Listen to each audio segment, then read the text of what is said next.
இந்த எஃப்ஐஆரை படிச்சீங்கன்னா அரசு, காவல்துறை விஜய் மீது எவ்வளவு வன்மமாக இருக்கிறது, தாவேகா மீது எவ்வளவு வன்மமாக இருக்கிறது என்பது உங்களுக்கு புரியும். யார் புகார்தாரர் என்று கேட்டீர்கள் என்றால், மணிவண்ணன் என்ற காவல் ஆய்வாளர்.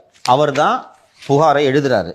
புகாரை யாருக்கு எழுதுறாருன்னா மணிவண்ணனுக்கு எழுதுகிறார். கரூர் நகர காவல் ஆய்வாளராகிய நான் பெறுநர், நகர காவல் ஆய்வாளர் அவரே அவருக்கு கண்மணி அப்படின்ட்டு.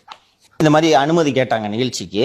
11 நிபந்தனைகளுடன் அனுமதி வழங்கப்பட்டு இன்று 27/9/2025 காவல்துறை தலைவர், மத்திய மண்டலம் ஐஜி சென்ட்ரல் ஜோன் மற்றும் கரூர் மாவட்ட காவல் கண்காணிப்பாளர் அவர்களின் மேற்பார்வையில் additional SP, deputy SP, sub inspector and constables எல்லாம் சேர்த்து 500 பேர் பாதுகாப்பு மற்றும் போக்குவரத்து சீர் செய்யும் பணிக்கு நியமிக்கப்பட்டு கரூர் நகரம் மற்றும் சுற்றுவட்டார பகுதிகளில் பல்வேறு இடங்களில் பாதுகாப்பு வழங்கப்பட்டது.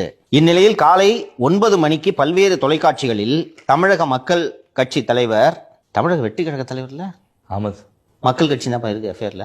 அப்ப எஃப்ஐஆர் தப்பு தானே சார்? மக்கள் கட்சி தலைவர் விஜய் அவர்கள் மதியம் 12 மணிக்கு கரூர் வர இருப்பதாக சொன்னதை தொடர்ந்து செட் பண்றாங்க பாருங்க. காலை 10 மணியிலிருந்தே பொதுமக்கள், கட்சி தொண்டர்கள் பெருமளவில் வர தொடங்கினார்கள்.